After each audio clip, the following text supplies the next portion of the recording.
On March 15th, the Tunisian mechanic Mahrez al-Awadi, the engineer Khaled Tinsa, and their 4 Cameroonian colleagues were kidnapped by armed men in the city of Kumba, western Cameroon. We were going to work at about 10 a.m. in the morning when a group of armed men stopped our convoy.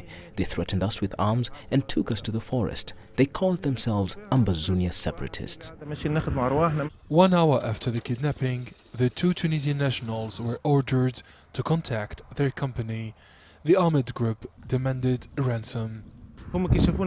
They were about 250 armed men. On the 3rd day, the ransom was paid, but we were not released. We marched for about 45 kilometers in the forest. The next demands of the militia were political. They refused to release the hostages, and the army intervened. We were encircled by the army. The kidnappers then decided to kill us. They opened fire. That's when my friend Khalid died, and then I hid in the forest where I was found by the army.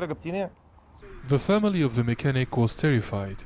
His mother thought that her 34-year-old son would never return home. I'm happy that my son is alive, but very sad for his friend who was killed in Cameroon. I feel the sorrow of his mother. After attending his friend's funeral in Tunis, Mahrez was hospitalized. Now he's living on psychiatric medication to turn the page on the worst experience of his life. Tens of Tunisian infrastructure and energy companies are implemented in many countries in sub-Saharan Africa. Tunisian engineers and technicians usually work in very good conditions. They are welcomed by the population and protected by authorities of host countries. Experts in African affairs maintain that the kidnapping incident in Cameroon remains an exception.